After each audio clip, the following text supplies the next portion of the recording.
Estamos en Primera de Pedro, ¿sí? Y que hacemos este paréntesis generalmente. Lo hacemos Navidad para empezar el año, Semana Santa, pero siempre estamos predicando sobre el sacrificio de Cristo, su encarnación, en cada predicación a la luz del Evangelio, ¿no? Si me acompañan, por favor, no es que hoy va a ser el texto que vamos a seguir completamente, hoy va a ser temático, así que después nos arrepentimos, dijo uno, después de predicar temático, sobre la Navidad, 2 puntos, tener a Cristo es tenerlo todo. Tenerlo a Cristo es tenerlo todo. Y vamos a ver un poco sobre hablar de la encarnación. Juan, el Evangelio de Juan, capítulo 1, si me acompañan, del versículo 1 al 14. Juan, el Evangelio, capítulo 1, versículos 1 al 14. Y vamos a quedarnos ahí, pero vamos a ir también para otros lugares. Esta primera sección, mientras ustedes lo están buscando, del Evangelio de Juan, expresa la verdad, la realidad más profunda del universo, en los términos más claros. El Dios infinito y eterno se hizo hombre en la persona de Jesucristo. Jesús, el Verbo divino, fue hecho carne, y de esto se trata. En el principio era el Verbo, y el Verbo era con Dios, y el Verbo era Dios. Era en el principio con Dios. Todas las cosas por Él fueron hechas, y sin Él nada de lo que ha sido hecho fue hecho. En Él estaba la vida, y la vida era la luz de los hombres. La luz en las tinieblas resplandece, y las tinieblas no prevalecieron contra ella. Hubo un hombre enviado de Dios, el cual se llamaba Juan. Vino por testimonio para que diese testimonio de la luz, a fin de que todos creyesen por él. No era él la luz, sino para que diese testimonio de la luz. Aquella luz verdadera que alumbra a todo hombre venía al mundo. En el mundo estaba, y el mundo por él fue hecho, pero el mundo no le conoció. A los suyos vino, y los suyos no le recibieron. Mas a todos los que le recibieron, a los que creen en su nombre, les dio potestad de ser hechos hijos de Dios, los cuales no son engendrados de sangre, ni de voluntad de carne, ni de voluntad de varón, sino de Dios. Y aquel Verbo fue hecho carne y habitó entre nosotros, y vimos su gloria, gloria como del unigénito del Padre, lleno de gracia y de verdad. Wow, ahí tenemos la verdad más profunda, más gloriosa, más sorprendente. La realidad más profunda de todas las cosas que podamos llegar a tratar de pensar. ¿Y por qué elegí este texto ahora? Porque el 14 resume un poco la primera pregunta que queremos contestar. ¿Qué es lo que nosotros celebramos en la Navidad? Y sé que en las redes, hoy en día que están las redes, esta discusión siempre existió, si hay o no hay que celebrar la Navidad, y ahora está como más, se expandió más por el tema de las redes, y cada uno pone lo que piensa, y no, porque eso no, porque eso sí. Hay una discusión entonces, si hay que celebrar o no la Navidad. Algunos dicen, bueno, la Biblia no lo ordena, y le decimos a esas personas que de hecho tienen razón en eso, porque no hay mandamiento explícito. Ahora nosotros respondemos, la Biblia no lo ordena, pero tampoco lo prohíbe. Entonces no hay ni mandamiento explícito ni prohibición explícita. ¿Qué vamos a hacer? Bueno, tenemos que mirar en las páginas, ver en las páginas de las Escrituras los que hicieron cuando Cristo nació, cuando fue la primera Navidad, cuando sucedió la Navidad. ¿Qué hicieron los hombres de Dios? ¿Qué hicieron los ángeles? Si bien la Navidad pasó desapercibida para muchas personas, para casi todo el mundo conocido, no fue así para los hombres y mujeres de Dios, no fue así para los ángeles. Y nosotros vemos cómo hoy empezamos con la lectura de Lucas 2 y vimos cómo fueron anoticiados los pastores invitados, y fue un ángel el que le dio la noticia. Pero no solo quedó ahí, sino que dicen en el 13, hoy lo leímos, ¿no? Lucas 2, 13 y 14, y repentinamente apareció con el ángel una multitud de las huestes celestiales, no es No es un pecero donde hay uno o dos angelitos, decimos. Esto es un espectáculo impresionante, impresionante. Pero seguramente ellos estaban pecando porque no tenían que celebrar la Navidad, no. Ellos estaban alabando al Señor, glorificando al Señor. Y decían estas huestes celestiales que alababan a Dios, gloria a Dios en las alturas y en la tierra paz, buena voluntad para con los hombres. Y fueron los pastores, como lo leímos hoy, vieron y se maravillaron. Y cuando regresaron, dice, y volvieron los pastores como glorificando y alabando a Dios por todas las cosas que habían oído y visto como se les había dicho. De hecho, ellos no alabaron tanto porque los ángeles cantaron. El ángel dijo, vayan allá y miren, van a encontrar al niño envuelto en pañales. Y fueron, y sí, todo lo que nos dijeron era así. Vieron a Cristo ahí, y eso fue lo más asombroso que ver a los ángeles cantar. Y volvieron gozosos porque fue así como nos dijeron los ángeles. Fue de esa manera. Y más adelante, en el capítulo 2, vemos un hombre de Dios, Simeón, el que tomó en sus brazos, dice en el versículo 32, que tomó en sus brazos y bendijo a Dios, diciendo, ahora, Señor, despide a tu siervo en paz, conforme a tu palabra, porque han visto mis ojos tu salvación, la cual has preparado en presencia de todos los pueblos, luz para revelación a los gentiles y gloria para Israel. Y más adelante todavía en el 38, versículo 38, el capítulo 2, está Ana, la profetisa. Esta, presentándose en la misma hora, daba gracias a Dios y hablaba del niño a todos los que esperaban la redención de Jerusalén. En Mateo 2, como sabemos, también se cuenta de los sabios que vinieron de Oriente. Y al ver su estrella se regocijaron con grande gozo, dice ahí en Mateo 2, 10 y 11. Y al entrar en la casa vieron al niño con su madre María y postrándose lo adoraron y abrieron sus tesoros. Abriendo sus tesoros le ofrecieron presente, adoraron con sus bienes al Señor, oro, incienso y mirra. Bueno, eso ya creo que es suficiente para saber que a Dios no le desagrada que celebremos la Navidad. Bueno, objeciones.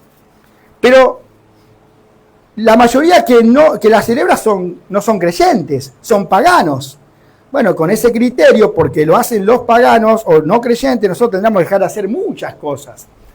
No ir a la escuela, porque van los que no son creyentes. No usar internet, no usar auto, no comprar un pantalón. Claro que el cristiano todo lo va a hacer con otra disposición para la gloria del Señor. Va a haber una mesa y va a haber una comida, pero eso no, en honor al Señor. Y como dice el apóstol Pablo en primera a los Corintios, capítulo 10, versículo 31, todo lo que hagáis, hacedlo para el Señor. Entonces nosotros estudiamos igual que el inconverso, pero lo hacemos para la gloria de Dios. Trabajamos como hace el inconverso, pero lo hacemos para la gloria del Señor. Es otra actitud. Es otro. Bueno, pero está todo bien lo que me decís, pero no esta celebración no es de origen pagano. No lo hacían los paganos y quedó todo eso. Y bueno, lo sabemos, que se celebraban, sí, las Saturnalias, lo explicamos algunas veces, el nacimiento del dios Sol. Eso es verdad, pero justamente para gloria del Señor, los creyentes se negaron a adorar los dioses paganos y dijeron, nosotros vamos a celebrar en esta fecha, mientras ellos están celebrando sus Saturnalias, al dios Saturno, están festejando el nacimiento del dios Sol, un falso dios. Nosotros vamos a adorar al verdadero Dios. Vamos a celebrar el nacimiento, la entrada a este mundo, la encarnación del verdadero Dios. Y después le voy a dar mi tesis de por qué creo yo que el cristiano no debe nunca de dejar de festejar la Navidad, inclusive y sobre todo en esta fecha. Ahora, ya años atrás siempre estuvimos hablando sobre la verdadera historia de la Navidad. Si le preguntamos a las personas qué piensan de la Navidad, qué saben de la Navidad, creo que la mayoría, al menos de este lado del mundo, digo, no sé ya en el mundo musulmán, que se le prohíbe en otros lugares, pero en general, van a decir, sí, se trata de pastores, se trata de un bebé, de un niño, se trata de José y María, se trata de ángeles cantando, se trata de un pesebre. Esa es la parte que todos saben de la Navidad. Pero la Navidad tiene que ver con esto. Si nosotros tenemos que resumir la Navidad en una palabra, diríamos reconciliación. Reconciliación. La verdadera historia de la Navidad comienza cuando Dios creó al mundo en 6 días de 24 horas. Creó todo. El 7º día descansó. Vio que su creación era buena. Dijo, todo esto es bueno. Y eso incluía a Adán y Eva. Sí, todo eso era bueno. Pero no pasó mucho No pasó mucho tiempo, en Génesis lo vemos ahí nomás, capítulo 3 ya, el pecado entró en el mundo. Fue allí en el jardín de Edén donde terminó el estado de santidad, de inocencia del hombre. Cuando Eva fue tentada y Adán la siguió en la tentación y toda la raza humana, todo fue hundida en el pecado, y ya para el tercer capítulo de Génesis, la raza humana estaba maldita, el ser humano, el reino animal y todo el universo estaba maldito, el pecado dominaba todo. Algo desolador, algo desastroso. Y la pregunta es, entonces, ¿qué va a hacer Dios? ¿Qué va a hacer Dios para redimirnos? Para redimir a su creación. El mundo necesita un Salvador. Es la única esperanza. No hay remedio. El ser humano por sí solo no puede regenerarse a sí mismo. Esto tiene que venir de afuera del mundo, que ya está todo en pecado. Tiene que haber alguien. Dios tiene que hacer algo. Tiene que haber alguien que pueda venir a rescatar al hombre de su pecado. Y ese alguien es el Hijo de Dios que nació en Belén. Y Él vino no solo para nacer. Por supuesto que Él no nació como los demás. Él nació como nadie lo había hecho antes. De una virgen fue concebido en María por el Espíritu Santo, sin padre humano. Fue un milagro divino. Nació totalmente santo, sin pecado. La Biblia dice de Él que era santo, inocente, inofensivo en el sentido que no podía ofender a Dios el Padre. No había forma que lo ofendiera. Totalmente santo, sin mancha.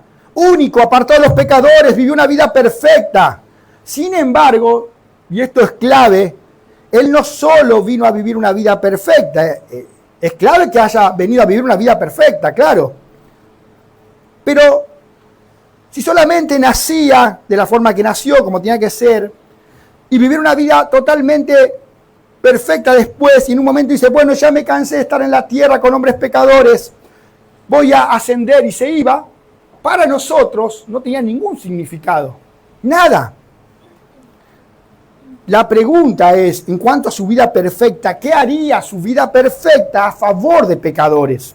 ¿Cuál es el bien que haría su vida perfecta para cualquier persona? Él tenía que morir. ¿Y por qué tenía que morir el que vivió una vida perfecta? Venimos hablando domingo tras domingo en la carta de Pedro a las iglesias de Asia Menor. El justo por los injustos padeció, murió. El que no tenía que morir, el único que no tenía que morir, murió. Y eso es porque Dios el Padre lo eligió para ser el sacrificio sustitutivo para todos los que alguna vez creerían en Él a través de la historia. Y comprender esta verdad, entender esto, es tener un correcto entendimiento, un entendimiento correcto de la verdadera Navidad. Un niño nacido para morir. Para morir nació el Hijo de Dios del mundo, el Salvador, dice una canción, para morir nació. Y alguien podría decir, bueno, todos vamos a morir y todos nacemos y morimos. Justamente, una vez más, ese niño en el pesebre, el único que no debía morir, el justo, murió de una manera violenta, sacrificial, con sufrimiento indescriptible. Por eso siempre decimos que cuando pensamos en el pesebre, tenemos que pensar también en la cruz. Sin cruz, el pesebre no tenía sentido.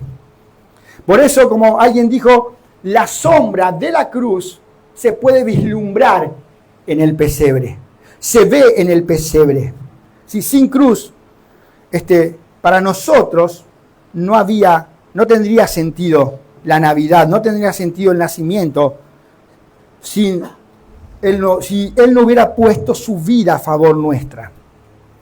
Y cuando entendés esto de nuevo, tu entendimiento sobre la Navidad se aclara, se acomoda.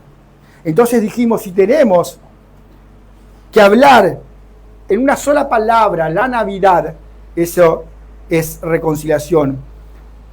Digamos, el resultado de la Navidad.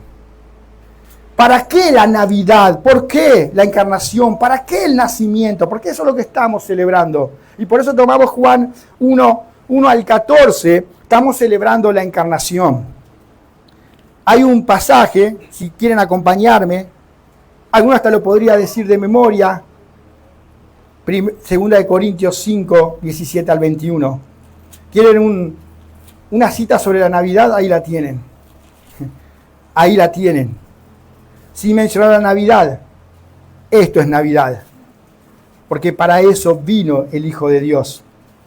Segunda de Corintios 5, 17 al 21. Este es el resultado de la Navidad. Si el Señor no venía, si no vivía la vida perfecta, si no moría en la cruz, y si no resucitaba como prueba de la vida perfecta, nada tenía sentido para nosotros. De modo que si alguno está en Cristo, nueva criatura es, las cosas viejas pasaron, he aquí, todas son hechas nuevas. Y todo esto proviene de Dios, quien nos reconcilió, Él nos reconcilió consigo mismo por Cristo y nos dio el ministerio de la reconciliación. Que Dios estaba en Cristo reconciliando consigo al mundo, no tomándoles en cuenta a los hombres sus pecados, y nos encargó a nosotros la palabra de la reconciliación. Así que somos embajadores en nombre de Cristo, como si Dios rogase por medio de nosotros. Os rogamos en nombre de Cristo, reconciliaos con Dios. Al que no conoció pecado, por nosotros lo hizo pecado, para que nosotros fuésemos hechos justicia de Dios en él. ¿Quieren un pasaje de la Navidad? Ahí lo tienen. Reconciliación. Este es el resultado de la Navidad. Él vino, vivió la vida perfecta. En la cruz pagó los pecados de todos los que creían alguna vez en él a través de la historia. Y ahora por esa razón, porque se imputa la justicia de Cristo en nosotros, porque se imputó nuestro pecado, se le declaró nuestro pecado a Él, se le dio, se le puso nuestro pecado, se le acreditó nuestro pecado a Él. A que no conoció pecado, ahora nosotros estamos en Cristo, somos reconciliados. Hicimos esa pregunta al principio, el mundo estaba desolado. ¿Qué iba a hacer Dios? ¿Cómo iba a remediar esto? ¿Cómo nos iba a reconciliar? Fue por medio de Cristo. Y por esta razón, y eso es lo que yo le quería decir sobre la tesis, ¿por qué considero que el cristiano sí tiene que celebrar la Navidad? Porque el cristiano es el único en el universo que puede celebrar la verdadera Navidad, porque tiene un entendimiento verdadero del significado de la Navidad. Y por esa razón, el mundo a nuestro alrededor no entiende nada de la Navidad, no sabe de qué se trata de esto. Y el cristiano sí, por esta razón. Sería irónico que estén festejando la Navidad los que no entienden nada y los que entienden se queden quietos. Sería irónico. Nosotros somos los que más tenemos que levantar en alto y mostrarle al mundo a nuestro Salvador. Es una ironía. Sé que hay mentes a veces legalistas y otras son débiles. Más bien son más débiles que legalistas. Están centrados en una cosa, pero los adornos y todo eso, con el tiempo, los cristianos resignificaron aún los adornos. De hecho, en la Biblia tenemos resignificaciones. Siempre decimos, ¿qué es resignificar? Dar un nuevo significado. Ustedes saben que la palabra evangelio no era una palabra bíblica, no era una palabra cristiana, digamos, era una palabra que lo usaba el emperador, las buenas nuevas del emperador. Pero cuando vino Cristo, y Cristo habló del evangelio del reino, y después agarraron también los apóstoles, dijo, estas no son las buenas nuevas del emperador, estas son las buenas noticias de Dios. Y utilizó la misma palabra. Pero usaron los paganos esas palabras. Hoy, creyentes toman el árbol perenne y dicen, este es Cristo que nunca perece. Y están todo su derecho, y ellos no van a adorar el árbol si lo quieren hacer. Y lo resignifica, Lutero lo hizo, y le puso velas porque no había luces. Y le puso velas y dijo, el Señor es la luz del mundo, que nunca se apaga. Y lo resignificó de esa manera. Entonces uno dice, bueno, hermano, si querés adornar tu casa, toda celebración puedes ordenarla, vos le vas a dar un significado distinto. Adornala, quise decir. Adorná tu casa, no hay ningún problema, no te vas a frenar tu santificación personal porque tengas un adorno, para nada. Otras cosas van a frenar tu santificación personal. Y los cristianos resignificaron esto. Y es importante, pero sería más allá de discutir adornos y adornos, no, en este momento donde el mundo está celebrando una falsa Navidad, los cristianos que entendemos, que fuimos reconciliados, que entendemos el significado del pesebre, de la cruz, no podemos permanecer callados. Pero eso es una tesis mía, pienso yo, que debe ser así. No tenemos la orden de la Biblia de nuevo, el que quiere celebra, el que no. Y no vamos, como dice ahí en Romanos, no nos vamos a juzgar porque no lo querés hacer. Si no lo celebrás, para el Señor no lo celebrás. Y si se lo celebrás, para el Señor lo celebrás. Pero me parece a mí, por todo lo que vemos y por la importancia y la trascendencia de esta realidad, uno podría decir, bueno, pero yo lo celebro todo el año, ¿no? A veces, sí, pero esta es la época donde el mundo está celebrando equivocadamente y nosotros tenemos que levantarnos ahí y mostrar la verdadera Navidad. Ahora, de nuevo, lo que celebramos en la Navidad no es tanto el nacimiento de un bebé en sí, sino lo relevante de ese nacimiento. El significado del nacimiento de ese bebé, porque en ese nacimiento, en el nacimiento de ese bebé, en ese nacimiento tenemos la encarnación de Dios mismo. La encarnación de Dios mismo. Y eso es lo trascendente, lo espectacular. Pero antes de hablar de la encarnación, que sería ya lo último, por supuesto que no va a llevar toda la eternidad y no lo vamos a comprender del todo, pero sí tenemos que seguir avanzando en este entendimiento. Me gustaría ver la persona que se encarnó, pero desde la eternidad, antes de la encarnación, y no solo antes de la encarnación, antes de cuando todavía no había sido creado nada, para ver la magnificencia de nuestro Dios, para asombrarnos de su persona y a la luz de sus atributos poder ver la encarnación, y les aseguro que vamos a quedar más boquiabiertos todavía de la encarnación, sin, por supuesto, recién estamos arañando los bordes, y por la eternidad que vamos a seguir arañando los bordes de nuestro Dios infinito. Pero por eso nos tenemos que remontar al Señor antes de la encarnación, ir con la palabra antes de todas las cosas. Hoy tomamos, si volvemos por favor a Juan 1:1, que está hablando de la eternidad de Cristo, el que se encarnó en el principio. En el principio, donde quieras usted poner el principio, donde quieras vos poner el principio, Él ya existía, Él ya era. Acá no dice que fue, Él ya era, en el principio era. ¿Dónde ponemos el principio? Cuando se creó el mundo, Adán y Eva, cuando se crearon a los ángeles en la eternidad pasada, Él ya era, Él ya existía, Él es un ser eterno, totalmente. Y ese principio igual nos remonta, nos lleva a Génesis 1:1, se los leo yo igual, lo sabemos, en el principio creó Dios. Creó Dios. Antes de que Dios creara, no había nada. Hubo un tiempo, si se pudiera llamar tiempo, porque en la eternidad no hay tiempo, cuando Dios, en la unidad de su naturaleza, vivía solo. Sí, hubo un tiempo donde no había ángeles, donde no había seres humanos, donde no había cielo, donde no había tierra, Dios vivía solo. Sí, Dios trino, igualmente en 3 personas, pero vivía solo Dios, el Dios trino, las 3 personas de la Trinidad.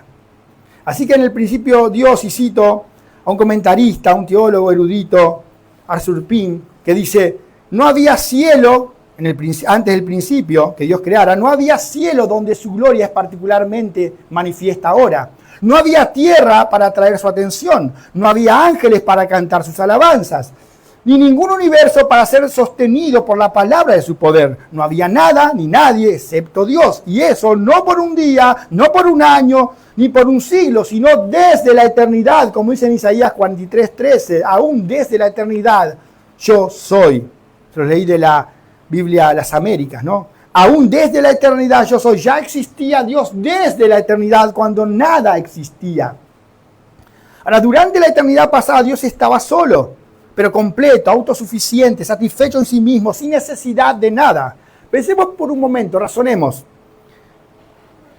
Si un universo, ángeles, seres humanos hubieran sido necesarios para Dios, para realizar a Dios, para completar a Dios, ellos también hubieran sido, y nosotros, llamados a existir desde la eternidad, pero no fue así. El haberlos creado cuando Él los creó, no le agregó nada a Dios esencialmente. De hecho, Malaquías 3:6 dice, yo soy el Señor y no cambio. ¿Y qué significa que Él es el mismo? ¿Y qué significa que a Dios no se le puede quitar ni agregar? No es que no se le puede agregar algo porque esté incapacitado de seguir creciendo, sino porque es infinito. Y al infinito no se le puede agregar nada. Así que si Dios no cambia, y esto quiere decir que por tanto, su gloria esencial de su esencia, de su persona, inherente de Él, no puede ser aumentada ni disminuida. Quiere decir que aún la creación nuestra nosotros creados, no le podemos agregar nada en su ser, en su propio ser a Dios, jamás. La voluntad entonces, la voluntad soberana de Dios al crear, nos enseña que Dios no estaba bajo restricciones, quiere decir que Dios no tenía obligaciones, no tenía necesidad de crear. Que Él eligiera hacerlo así fue un acto puramente soberano de su parte, que no fue causado por nada fuera de Él, no que bueno, necesito algo, yo sé que si va a haber otras personas, yo me voy a realizar más. Fue determinado únicamente por su propia mera voluntad, como lo dice ahí en Efesios 1:11. Él hace todas las cosas según el designio de su voluntad. Muchas veces escuché, lo voy a decir parafraseando porque de muchas personas, diferentes frases sobre esto diciendo equivocadamente, Dios nos creó porque nos necesitaba. Él estaba aburrido ya de estar solo. Necesitaba gente que le alabe y estar entretenido en algo. Qué importante que somos. Nos creó porque nos necesitaba. Bueno, la Biblia no dice nada de eso. Que Él haya creado fue simplemente para hacer manifiesta su gloria. Y como dijimos y entendemos, a Dios nadie le añade nada, ni siquiera nuestra adoración. No necesitaba esa gloria externa de su gracia que surge de sus redimidos, porque Él es suficientemente glorioso en sí mismo. En Nehemías 9:5 dice, levantaos, bendecid a Jehová vuestro Dios desde la eternidad hasta la eternidad y bendígase el nombre tuyo, glorioso, alto, sobre toda bendición y alabanza. Se nos manda a alabar a Dios no para que Él reciba más gloria, sino no para que Él sea glorioso. Se nos manda a alabar a Dios porque Él ya es glorioso. Porque Él ya es glorioso. Por eso, y es glorioso desde la eternidad hasta la eternidad. Siempre fue glorioso. Entonces, ¿qué fue lo que movió a predestinar a sus elegidos para alabanza de su gloria, de su gracia? Porque todo fue para alabanza de la gloria de su gracia. Fue como se nos dice en Efesios 1:5, según el puro afecto de su voluntad.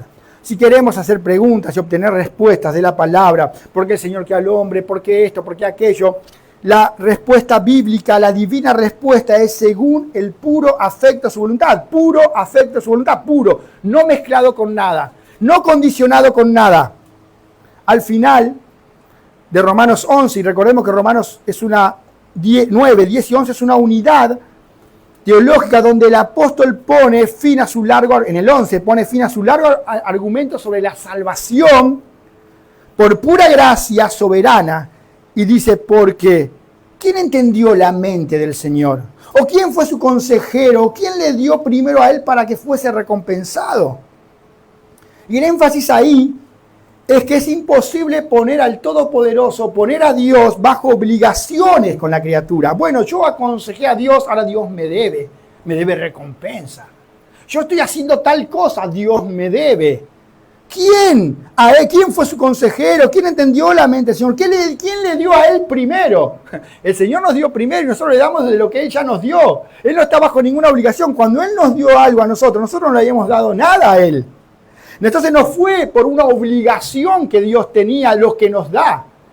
De hecho, cuando hablamos de la salvación, nadie se merecía ser salvo. Nadie, absolutamente, nadie merecía la gracia del Señor. Como siempre éramos y somos indignos de su gracia, por eso fue por gracia.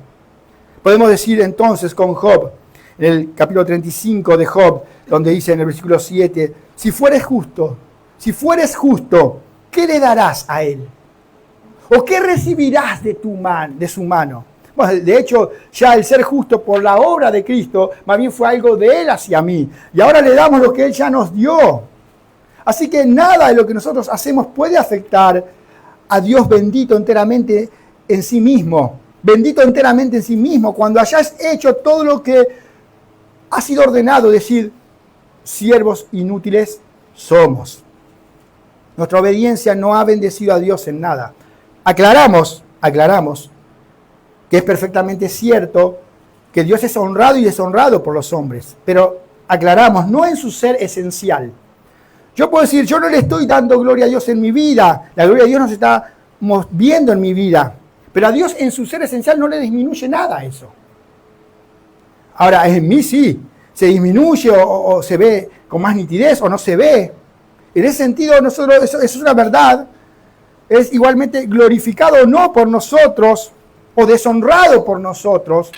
Y eso es una verdad, pero de nuevo no en su carácter esencial, sino en su carácter oficial. Así que todo tiene que ver con su gloria manifiesta eso y reconocimiento por parte de nosotros. Pero en ningún momento eso le va a quitar gloria a Dios. Dios, sin embargo, Él podría haber estado, en realidad, seguir solo y estar complacido, haber seguido solo por toda la eternidad sin dar a conocer su gloria a las criaturas. Si debía hacerlo o no de nuevo, fue determinado únicamente por su propia voluntad. Fue perfectamente bendecido en sí mismo, complacido en sí mismo, antes que la primera criatura que pudiera elevar un canto a Él lo hiciera, Él ya estaba pleno en Él. Entonces, ¿y qué son todas las criaturas hechas por sus manos comparada con Él, incluso ahora? Me gustaría, por favor, que me acompañe, porque esto lo tenemos que leer, Isaías 40. Yo sé que esto es un golpe al orgullo humano, pero la Navidad justamente exalta a Dios y humilla al hombre. El entendimiento claro de la Navidad. Y nosotros, recuerden que estamos viendo al Cristo preencarnado antes de todas las cosas, cuando no existía nada y era completamente pleno como Dios trino, en la Trinidad, como la segunda persona de la Trinidad, como el Verbo. Y ahí en el 40, 15 al 18, dice, Isaías 40, 15 al 18, he aquí que las naciones le son como la gota de agua que cae del cubo. La gota de agua que cae del cubo. Como menudo polvo en las balanzas le son estimadas. Y creo que como que se está quedando ahí por más. He aquí que hace desaparecer las islas como polvo. Ni el Líbano bastará para el fuego, ni todos sus animales para el sacrificio. Como nada son todas las naciones delante de Él. Ahora ya. Como nada son todas las naciones delante, en comparación a Él. Y en su comparación justamente, serán estimadas en menos que nada y que lo que no es. No quiere decir que el Señor no se preocupe por su criatura, Él nos bendice, nos hace bien, Él nos salvó. Pero comparadas con Él son como nada. Entonces, de nuevo, ¿qué le podemos nosotros agregar a Dios si al lado de Él somos nada? Y gloria a Dios porque es así. Ese es el Dios de las Escrituras, que por desgracia sigue siendo el Dios no conocido para las multitudes despreocupadas. El Dios no conocido como cuando Pablo predicaba a los atenienses ahí en Hechos 17:23, que tenían un lugar para el Dios, un altar para el Dios no conocido. Ese es el Dios de las Escrituras, entonces. Ese Dios que está sentado sobre el círculo de la tierra, dice ahí en 40:22 de Isaías también. En el 40:22, un poquito más adelante lo que estábamos leyendo, ¿no? Que dice, Él está sentado sobre el círculo de la tierra, cuyos moradores son como langosta. Él extiende los cielos como una cortina, los despliega como una tienda para morar. Él convierte en nada a los poderosos y a los que gobiernan la tierra hace como cosa vana. Y siempre me gusta cuando leo este pasaje que Él extiende los cielos como una cortina y ustedes se pusieron a pensar en lo infinito del universo. Y Él no está hablando del cielo solo que vemos, sino de todo el universo. Ustedes saben que nuestra galaxia, tal vez lo saben, tal vez no, nuestra galaxia, la Vía Láctea, si yo tuviera que recorrer de una punta a la otra punta, la Vía Láctea, solamente lo podría hacer a la velocidad de la luz. 300.000 kilómetros por segundo. La Tierra, el Ecuador, la línea del Ecuador, tiene 12.000 y pico de kilómetros. O sea que en un segundo la velocidad de la luz podría dar como 20 y pico de vueltas a la Tierra en un segundo. Y siendo uno, la luz ya dio 20 y algo de veces vuelta a la Tierra, en una. No lo podemos ni ver, ni imaginar. Bueno, a esa velocidad, para ir de una punta de nuestra galaxia a la otra punta necesitaríamos 100.000 años, 100.000 años luz. 100.000 años. ¡Wow! ¡Qué inmensa que es nuestra galaxia! Bueno, nuestra galaxia, déjenme decirle que es una galaxia diminuta dentro del conglomerado de galaxias de la mega galaxia de Virgo, que hay como 2.000 galaxias. Y al mismo tiempo hay muchas megagalaxias y espacios vacíos. Bueno, nuestro Dios extiende los cielos como una cortina. Lo que nosotros no podríamos recorrer nunca, ni con la velocidad de la luz. Estaríamos 100.000 años. El Señor lo hace como una cortina. De hecho, Él no habita en el tiempo habita en Él. Como dice en Isaías 57, que Él habita la eternidad, el que lo llena todo en todo, que los cielos no lo pueden contener, como dice en otra escritura también. Ese es nuestro Dios, que solo se puede llegar por la revelación. Por la revelación, aunque si bien el universo cuenta, la creación cuenta y el hombre no tiene excusa, que todos solamente podemos llegar a conocerlo por la revelación, y Él se dio a conocer. Y podemos decir como Job en 26:14, he aquí todas estas cosas, lo que venimos diciendo, son solo los bordes de sus caminos. Son solo los bordes de sus caminos. Y cuán leve es el susurro que hemos oído de Él. Pero el trueno de su poder, ¿quién lo puede comprender? Y todo lo que yo estoy hablando ahora, de lo grande del universo, lo grande de nuestro Dios, estamos conociendo recién el borde, el susurro, todavía no vimos el trueno. Ahora, hermanos, al haber visto un poquito, mínimo, de la majestuosidad de nuestro Señor, su identidad, de la personalidad, de la persona que se encarnó, podemos abordar justamente la encarnación, ese ser autosuficiente, omnipotente, omnisciente, omnipresente, totalmente complacido en sí mismo, que existió desde siempre, desde toda la eternidad, fuera del tiempo, quien creó todas las cosas y sostiene todas las cosas, y sin Él nada de lo creado existiría, que no necesita a nadie ni nada, que llamó todas las cosas a que existieran, y que el mundo se sostiene por la palabra de su poder, fue hecho carne. Ahora tenemos que quedar realmente abrumados. Si volvemos por favor a Juan. Que el Señor nos ilumine, que su Espíritu nos ilumine, que nadie salga indiferente a esta verdad. Sería un pecado muy grande. Si se está pasando, rogale al Señor, no quiero salir indiferente a esta verdad, al frente a esta verdad.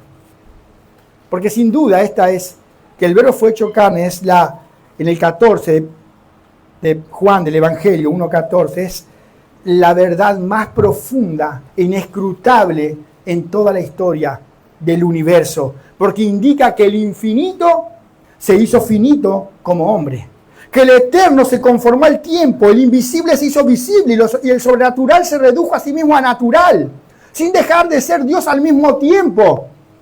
¿Qué otra cosa podría ser más inescrutable, más misteriosa? ¡Wow! Siempre decimos que cuando Spurgeon predicaba sobre la encarnación, él preguntaba, ¿qué cosa es más difícil esconder? ¿Lo grande o lo chico? Lo grande. No podemos, el dicho común, no podemos tapar el sol cubrir con una mano. ¿Cómo meter todo Dios en un hombre? Porque toda la plenitud de la deidad en Él habita, como dice Pablo a los Colosenses en el 2:9-2:10, en Él habita toda la plenitud de la deidad, con todos los atributos de Dios. Esto es algo que nuestra mente no puede alcanzar, entender, y tenemos que meditarlo siempre, siempre. Lo hacemos ahora en Navidad, pero siempre. Entonces, esto es lo que celebramos en la Navidad, digno de ser celebrado. No podemos dejar de celebrarlo con el entendimiento correcto. Hay dos himnos, lo vamos a ver muy rápido, dos himnos en las Escrituras, y esto demuestra que los creyentes primitivos sí celebraban la Navidad, no tal vez el 25 de diciembre, como lo hacemos nosotros, pero sí celebraban porque cantaban cánticos sobre la encarnación. El primero se lo leo yo, el primer himno de la encarnación, ahí en 1 Timoteo 3:16, dice, e indiscutiblemente grande es el misterio de la piedad. Dios fue manifestado en carne, justificado en el Espíritu, visto de los ángeles, predicado a los gentiles, creído en el mundo y recibido arriba en gloria. Se creen los eruditos del Nuevo Testamento por la forma que está escrita, por la métrica en el griego que tiene, que esto es un himno. O sea, la iglesia primitiva cantaba sobre la encarnación. Dios fue manifestado en carne, y eso que fue manifestado en carne, justamente, manifestado, fanoreo del griego, indica que fue hecho visible. No que se lo trajo a la existencia. O si no hubiera dicho que que fue creado, y no que se lo trajo a la existencia. Fue manifestado, fue puesto en evidencia, se vio él. Fue hecho visible, Dios fue hecho visible en carne. Tomó la naturaleza humana. Y esto confirma la preexistencia de Cristo, que él mismo lo dijo en Juan 8:58. Jesús le dijo, de cierto os digo, antes que Abraham fuese, yo soy. Yo soy. Y en esa oración sumo sacerdotal, Dios Hijo, hablándole a Dios Padre, en Juan 17:5, dice, ahora pues, Padre, glorifícame a tu lado, al lado tuyo, con aquella gloria que tuve contigo antes que el mundo fuese. Pero ahora ya como para ir cerrando, no es que ya vamos a cerrar, pero es la parte, la recta final, ¿sí? Si me acompañan al otro himno de la encarnación, que habla de la humillación y exaltación de Cristo, Filipenses 2:5-11. Este también se cree que fue un himno, la forma que cantaban los primeros, que Pablo está inspirado por el Espíritu Santo, está citando un himno que cantaban los primeros cristianos y cantaban sobre la encarnación. Este es otro pasaje que podemos tranquilamente predicarlo en Navidad y nos deja una gran enseñanza. 2:5-11, ¿no? Filipenses 2:5-11. Haya pues en vosotros este sentir que hubo también en Cristo Jesús, el cual siendo en forma de Dios, no estimó el ser igual a Dios como cosa que aferrarse, sino que se despojó a sí mismo tomando forma de siervo, hecho semejante a los hombres, y estando en la condición de hombre se humilló a sí mismo, haciéndose obediente hasta la muerte y muerte de cruz. Por lo cual Dios también le exaltó hasta lo sumo y le dio un nombre que sobre todo nombre, para que en el nombre de Jesús se doble toda rodilla de los que están en los cielos y en la tierra y debajo de la tierra, y toda lengua confiese que Jesucristo es el Señor, para gloria de Dios Padre. Dios, en forma de Dios, siendo, esa palabra siendo, habla en el griego, tal vez en español no nos damos cuenta, pero siendo en el griego es como que siempre fue, un flujo continuo, siempre fue en forma de Dios. Esa palabra forma habla del carácter esencial e inmutable de algo. Y cuando dice igual a Dios, describe con exactitud justamente cosas que son en tamaño, en cantidad, en cualidad, en carácter y en número iguales. Jesús es totalmente igual a Dios. Ahora, aquí vemos la muestra de humillación, de humildad más grande que podría haber existido y que pueda existir en toda la historia del universo, no de la humanidad, solo del universo.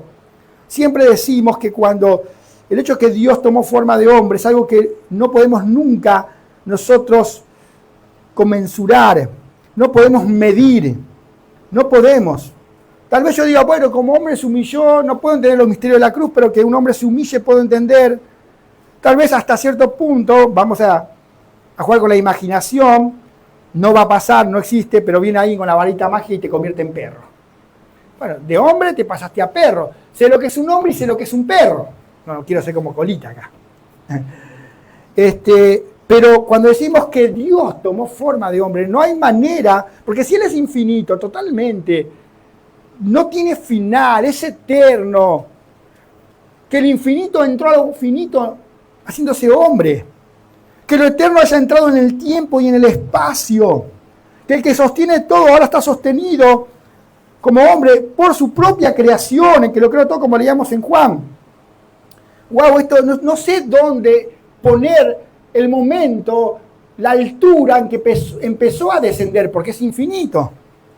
Y acá tenemos, ya como para también dejarnos una aplicación que nos recuerda, muchas cosas podemos sacar de la encarnación, pero me gustaría poner en práctica, o para la parte de la aplicación, que nos miremos a la luz de la encarnación, o sea, a la luz de la humillación de la encarnación, y que luego fue inclusive a la cruz, y nos deja a nosotros una enseñanza superlativa, o sea, suprema de humildad, porque no hay otro ejemplo más grande que este sobre la humildad y la humillación. Cristo se introdujo en el escenario de la historia en la primera Navidad para la gloria de Dios, para que Dios recibiera toda la gloria. Pero nosotros, todo lo contrario, a la humildad es el orgullo, y nuestra carne, naturaleza caída, manifiesta constantemente el orgullo. No había nada extraordinario en la aldea de Belén para que se puedan jactar, nada, ni en el establo, ni los primeros invitados. Los pastores no podrían decir, bueno, el Señor nos invitó porque nosotros somos de la alta. No, para nada, eran de la baja. No había nada. Y el Señor lo hizo para restaurar al hombre dañado, convertirlo en un adorador que siempre tuvo que haber sido. Pero fue por eso que se introdujo en la historia. Pero para eso primero el hombre tiene que ser humillado para entender. Tiene que recordar que Él no es Dios, que solo Dios es Dios. Y la encarnación nos lleva a eso. Tampoco hay nada extraordinario sobre aquellos que fueron escogidos por Dios para salvación. No había nada en ellos para que el Señor nos eligiera antes de la fundación del mundo. Y como dijimos, tenemos que ver nuestras vidas a la luz de la encarnación, a la luz de esta humillación suprema. Decimos que queremos ser más como Cristo y Pablo está diciendo, haya pues este sentir que hubo en Cristo Jesús. Jamás vamos a poder ser dicho descenso porque no somos Dios. Pero sí tenemos que humillarnos. Y todo lo contrario, como sabemos, a la humildad. Y ahora mirémonos por favor en este espejo de la santidad, de la grandeza de Dios y de su humillación al hacerse hombre para que nosotros veamos nuestra vida y que podamos realmente arrepentirnos, porque siempre hay orgullo. Y el que dice que no, entonces de nuevo está haciendo, yo estoy muy orgulloso de mi humildad, dicen algunos, ¿no? Miremos a la luz de la encarnación. Vamos a describir primero a nosotros mismos, a la persona orgullosa, porque la carne es orgullosa. La persona orgullosa no es, nosotros sabemos y tenemos que describir a una persona orgullosa, que es una persona que se cree superior a las demás. Pero eso no es solo el problema, es un problema, pero no es todo. El problema es que el orgulloso se cree el centro del mundo, que todo gira en torno a él, alrededor de él. Mis intereses, mis gustos, mis deseos, mis inclinaciones, mis demandas, mis problemas, todo. Y en esta época justo, donde tenemos que celebrar la encarnación, parece donde más sale a luz esto. No estamos peleando qué vamos a comer, dónde la vamos a pasar y todas esas cosas, porque tengo que imponer mis deseos, mis inclinaciones, mis gustos. Por eso el cristiano tiene que celebrar la Navidad y hacerlo con un espíritu cristiano. Una persona orgullosa se distingue porque siempre está ofendido, siempre está agraviado. Vamos a mirarnos nosotros un poco, no pensemos en el otro ahora. Porque también el orgulloso siempre la culpa la tiene el otro. Hasta que no vengas, no vayamos al Señor y digamos, Señor, yo soy, es por mi pecado que yo reacciono de esta manera. No es que soy gritón porque mi esposa es gritona. No estoy diciendo eso, pero me hizo así. Yo soy así porque estas personas me tratan de esta manera. Más bien mi reacción está demostrando mi orgullo, mi pecado, mi maldad. Te hago una pregunta, me la hago yo también. ¿Te ofendés a menudo? ¿Te ofendés mucho? ¿Te ofendés seguido? ¿A cada rato vos te ves de esta manera? No se me tomaron en cuenta. Eso que dijeron de mí fue injusto. Bueno, déjame decirte algo fuerte. Sos orgulloso. Somos orgullosos. No nos justifiquemos. No, por esto, por aquello. Somos orgullosos. No nos justifiquemos. Todo el problema es el orgullo. Bueno, pero fueron injustos lo que dijeron. Bueno, recordemos que nosotros somos peores de lo que ellos dicen que somos. Pero vamos a hacer de cuenta que tenés razón. Que fueron, que nos vamos a dar cuenta al revés, que ellos tenían razón, porque muchas veces pueden tener razón también. Te ofendés igual. No solo porque dijeron injusticia, si es la verdad, me ofendo también. Martin Lloyd-Jones decía que el que está en el piso no tiene miedo de caerse. Ahora, si estás en un pedestal, justamente vas a defender tu posición. Otra pregunta, ¿defendés mucho tu posición, tus opiniones? Sos un orgulloso. Y tomarlo como algo personal, y yo lo voy a tomar como algo personal, en el sentido que es para la persona, en ese sentido, es para cada uno de nosotros. No, eso es para otro, no, es para vos, para mí, para todos los creyentes. Estamos luchando, nuestra naturaleza caída es eso. Somos orgullosos. Ahora, hermano, arrepintámonos, reconozcamos Y pidámosle perdón al Señor porque el Señor justamente no era orgulloso. Cristo, al venir al mundo a morir por pecadores, Él puso antes nuestra vida, tu vida y mi vida, que la de Él. Al ver la Navidad nos recuerda justamente la humillación más grande y saca a luz nuestro orgullo. A veces decimos, quiero ser una buena persona. Quiero ser un mejor padre, un mejor hijo, un mejor hermano, un mejor profesor, un mejor predicador, un mejor vecino, un mejor amigo, un mejor todo. Déjame decirte que si tu motivación no es ser más como Cristo, eso de querer ser mejor es para ser peor. ¿Por qué? Porque si mi motivación no es mostrar la gloria de Cristo, entonces yo quiero ser mejor padre para que digan, oh, qué buen padre que es. Quiero ser un mejor profesor para que los chicos se alegren conmigo, me valoren y me elijan para que le dé el diploma a fin de año. Quiero ser un mejor esposo para que los demás digan, un mejor padre para que los demás digan. No estoy buscando la gloria de Dios, estoy buscando reconocimiento.